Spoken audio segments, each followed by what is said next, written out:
Assalamualaikum warahmatullahi wabarakatuh. Kami dari kelompok 16 akan mempresentasikan hasil tugas kami, yaitu final project program Pejuang Data 2.0. Dengan anggota kelompok yang pertama, M. Danang Suryantoro dengan NIM 18015-107. Yang kedua ada Winda Maulida dengan NIM 18015-081. Yang ketiga ada Risa Widianti dengan NIM 201-501-5019. Untuk data preprocessing, yang pertama ada data cleaning. Dalam data cleaning yang akan kita lakukan antara lain mengisi missing value, mengidentifikasi outlier, menangani data noise, mengoreksi data yang tidak konsisten, dan menyelesaikan masalah redundansi data akibat integrasi data. Untuk yang kedua ada data integration. Data integration adalah suatu langkah untuk menggabungkan data dari beberapa sumber. Data integration hanya dilakukan jika data berasal dari tempat yang berbeda-beda, atau sumber data tidak hanya dalam satu tempat. Langkah yang dilakukan antara lain mengintegrasikan skema, mengidentifikasi masalah entitas, dan mendeteksi sekaligus menyelesaikan konflik pada nilai data. Yang ketiga, data transformation. Data transformation yaitu mengubah suatu data supaya diperoleh data yang lebih berkualitas.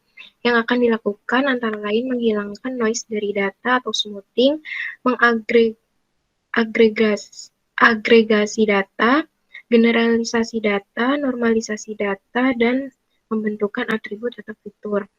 Yang keempat, data reduction. Data reduction yaitu langkah untuk mereduksi dimensi, atribut, ataupun jumlah data.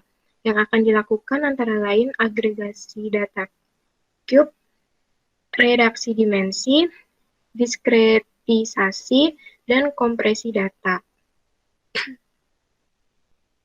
Untuk hasil analisisnya, yang report pertama yaitu produk olahan ikan apa saja yang banyak dihasilkan di setiap wilayah. Nah, berikut untuk gambar grafiknya. Dari dataset produk olahan ikan diperoleh hasil produk olahan ikan yang paling banyak dihasilkan di setiap wilayah adalah ikan beku. Insight yang pertama, bagaimana proporsi jenis olahan ikan di seluruh Indonesia. Bisa dilihat grafik di atas bahwa Maluku dan Papua merupakan wilayah dengan jumlah produk olahan ikan paling tinggi di seluruh Indonesia. Dan dapat dilihat bahwa pergerakan produk olahan ikan, terutama di Pulau Jawa, bergerak cukup stabil. Produk ikan beku mengalami tren kenaikan dan sangatlah dominan dibanding produk-produk lainnya. Hal ini menunjukkan bahwa preferensi masyarakat Indonesia yang memilih mengkonsumsi ikan asli yang dibekukan. Sehingga ikan beku menjadi salah satu produk terbanyak seperti pada wilayah Maluku dan Papua. Untuk yang report kedua adalah tren budidaya ikan di Indonesia. Nah, kita bisa lihat dari grafik di samping, diperoleh tren budidaya ikan di Indonesia selalu mengalami kenaikan di setiap tahunnya. Insight yang kedua, bagaimana cara efektif untuk memanfaatkan tren budidaya ikan di Indonesia.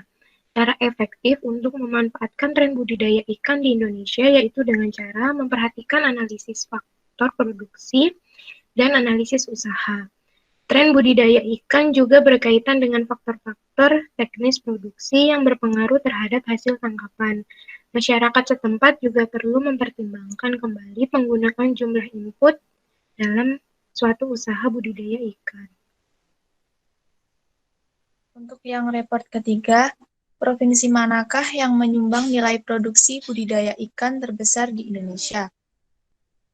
Berdasarkan grafik di samping, provinsi yang menyumbang nilai produksi budidaya ikan terbesar di Indonesia adalah Jawa Barat. Insight ketiga, sejauh mana kontribusi nilai produksi budidaya ikan terhadap perekonomian Indonesia. Nilai produksi perikanan budidaya secara bersama-sama mempengaruhi PDB sektor perikanan di Indonesia.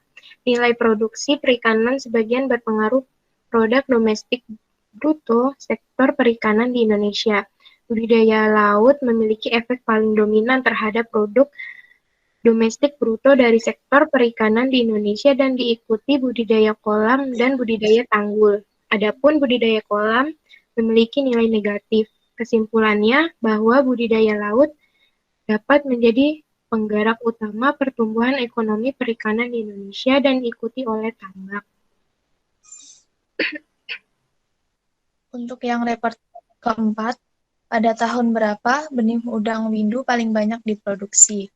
Nah, berdasarkan grafik di samping, dapat kita lihat bahwa benih udang windu paling banyak digunakan yaitu pada tahun 2005. Insight keempat, faktor apa yang mempengaruhi benih udang Windows banyak diproduksi pada tahun tersebut?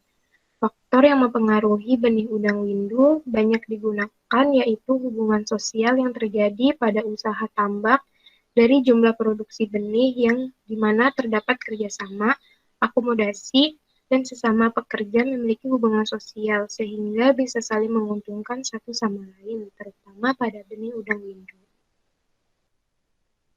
Report 5. 3 provinsi dengan budidaya ikan terendah pada tahun 2002. Nah, berdasarkan grafik di samping, diperoleh 3 provinsi dengan budidaya ikan terendah pada tahun 2002, yaitu Kepulauan Bangka Belitung, Papua Barat, dan Maluku Utara. Insight kelima, penyebab relatif rendahnya budidaya ikan pada tahun 2002.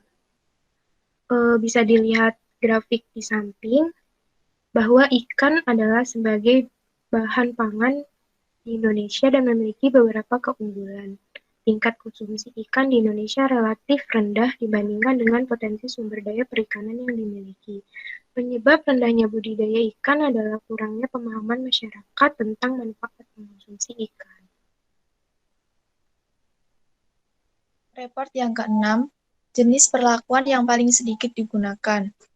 Nah, berdasarkan gambar di samping dapat kita lihat bahwa jenis perlakuan yang paling sedikit digunakan adalah tepung ikan. Insight keenam, apa yang menyebabkan jenis perlakuan tersebut paling sedikit digunakan? Bisa dilihat grafik di samping, jenis perlakuan yang paling sedikit adalah tepung ikan karena kebutuhan waktu yang banyak digunakan seperti membersihkan, penjemuran setengah kering, penjemuran kering, dan penepungan. Jenis perlakuan tepung ikan juga tergantung pada waktu penyimpanan yang tepat sehingga dapat menghasilkan tepung ikan yang berkualitas tinggi. Untuk penutup, kesimpulan, di Indonesia, usaha pemeliharaan ikan dan berbagai budidaya ikan mempunyai prospek yang cukup berguna bagi warga Indonesia dan cukup baik untuk dipertimbangkan, sehingga perlu dipertahankan untuk kelangsungan hidupnya. Selama dalam masa budidaya ataupun konsumsi ikan, perlu diawasi juga untuk bisa memperhatikan khasiat dari ikan tersebut sehingga dapat dikonsumsi dengan baik. Sekian presentasi dari kelompok kami. Wassalamualaikum warahmatullahi wabarakatuh.